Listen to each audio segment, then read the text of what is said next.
Não posso deixar de fazer mais um vídeo sobre fatos do nosso próprio planeta, e nada melhor do que comentarmos sobre os pequenos tardígrados. Então, eles são rechonchudos, têm cabeças, pernas e traseiros, e uma boca bem diferente, e parecem, à primeira vista, um pouco familiares. É por isso que os chamamos de ursos de água, porque muitas vezes estão em ambientes aquáticos e se agarram a musgos. Mas eles também são muito diferentes dos macroanimais. Para começar, eles têm 8 pernas. Além disso, não estão intimamente relacionados com mais nada na Terra. Espécies. Embora os taxonomistas ainda estejam discutindo sobre eles, o sistema principal coloca os tardígrados dentro de um agrupamento de espécies chamado Tactopoda, que inclui 2 grupos. Há tardígrados e há outro chamado Euarthropoda. E esse outro agrupamento inclui basicamente todo tipo de inseto, aracnídeo, crustáceo e trilobita. O organismo que se ramificou dos tardígrados tem literalmente milhões de espécies como seu ancestral. Embora existam mais de 1000 espécies de tardígrados descritas, provavelmente existem muito mais do que isso por aí. Ainda assim, eles se parecem muito com ursos, com suas garras e 4 pares de pernas curtas. Tamanho. Os tardígrados estão à beira do microscópico. Eles variam muito em tamanho, de 50 micrômetros a 1200 micrômetros. Mas geralmente, eles têm menos de 500 micrômetros de tamanho. Ambiente. Tardígrados podem ser encontrados em 3 principais ambientes aquáticos.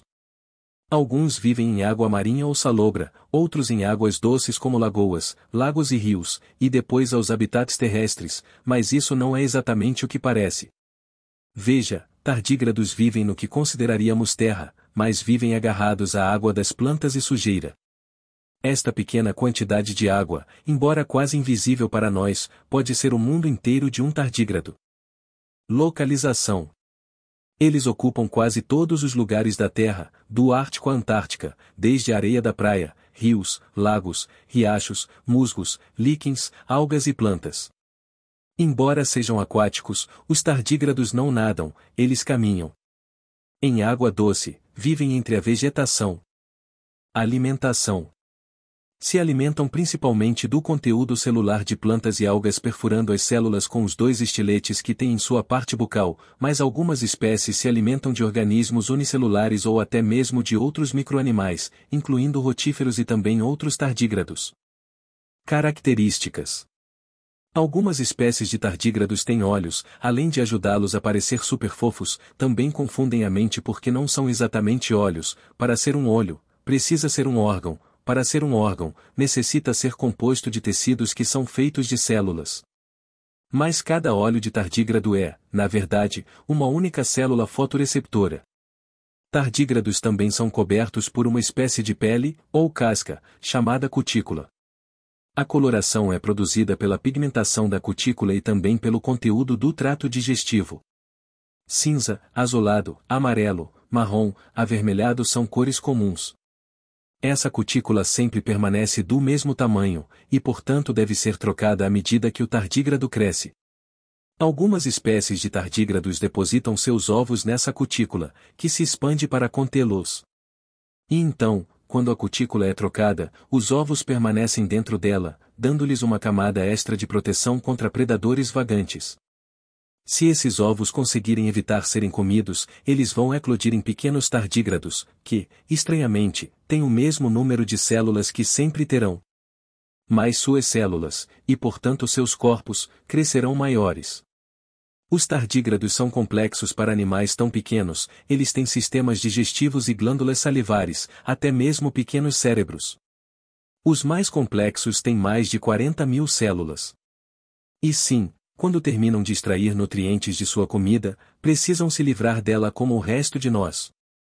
Sobrevivência. É claro, os tardígrados são mais conhecidos por suas habilidades de sobrevivência. Capacidades. Muitas espécies têm a capacidade de sobreviver a extremos ambientais, como temperaturas tão baixas quanto menos 272 graus Celsius e tão altas quanto 150 graus Celsius. Pressões extremas de até 6.000 atmosferas. A NASA enviou um monte de tardígrados para o espaço sideral e os trouxe de volta vivos após expor os animais ao vácuo do espaço e à radiação extrema do Sol. Um tardígrado pode ter uma vida útil de algumas semanas a mais de 100 anos. Um espécime de museu de um musgo seco que estava em um herbário por 120 anos produziu tardígrados ativos quando embebido em água. Criptobiose. Os tardígrados são capazes de sobreviver a essas condições extremamente hostis passando por um processo conhecido como criptobiose. Na criptobiose, o metabolismo dos tardígrados pode diminuir para menos de 0,01% do normal e quando as condições melhoram os tardígrados simplesmente voltam à vida. Hidrobiose. Na verdade, existem vários tipos de criptobiose. Na anidrobiose, estão lidando com a falta de água, e eles se enrolam em uma bola chamada otum ou quando estão totalmente secos. Um açúcar protetor semelhante ao vidro, a trealose, é sintetizado e substitui a água nas células dos tardígrados. Esse açúcar impede que partes cruciais das células se danifiquem durante a perda de água e permite que os tardígrados sobrevivam ao período seco. Oxibiose. A noxibiose ocorre quando há oxigênio insuficiente. O corpo do tardígrado incha e fica rígido e túrgido. Não há movimento e o tardígrado parece morto. Isso às vezes acontece em nossas lâminas preparadas. Portanto, quando isso acontece, simplesmente sopramos ar na lâmina pelo lado por cerca de 10 segundos e isso é suficiente para aumentar a concentração de oxigênio e o reviver o urso d'água. E existem alguns outros tipos de criptobiose, como a criobiose, onde os tardígrados podem suportar temperaturas extremamente baixas, e com a osmobiose ele pode suportar grandes mudanças na pressão osmótica. Imortalidade. Uma das concepções errôneas sobre os tardígrados é que eles são imortais. Eles são resistentes a essas condições extremas quando estão no estado de TUM, mas caso contrário, são animais bastante delicados e podem ser facilmente feridos e mortos. Devido ao seu pequeno tamanho, os tardígrados são comidos por alguns organismos unicelulares ainda maiores. Neste vídeo, conseguimos gravar um encontro próximo entre um tardígrado e um eucarioto gigante. Nem mesmo sabemos o que é esse organismo unicelular aqui, nos avise se você acha que consegue identificá-lo, mas ele poderia facilmente comer o tardígrado e digeri-lo. Mas este sortudo conseguiu escapar e até mesmo danificou a célula do eucarioto no processo. E neste clipe, temos um tardígrado feliz caminhando sobre um dos residentes mais perigosos dos lagos, uma hidra marrom. Os tentáculos da hidra estão armados com algo chamado nematocistos. Eles são como pequenos arpões que são disparados ao contato para imobilizar a presa da hidra.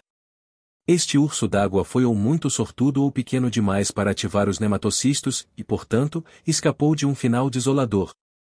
Conclusão: os tardígrados não são extremófilos, eles não gostam de viver em condições extremas, apenas são bons em sobreviver a elas.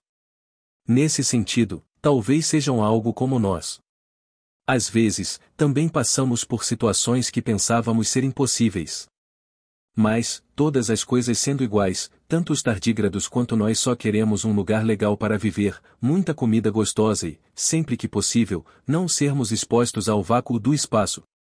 Estamos muito felizes que esses amigos compartilhem seu mundo conosco, muitas vezes apenas fora de nossa percepção, mas navegando com sucesso pelo microcosmo há mais de 500 bilhão de anos.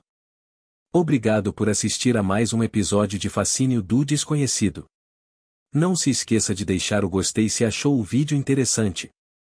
E para mais conteúdos incríveis sobre o espaço e sobre nosso planeta, se inscreva no canal e ative o sino das notificações.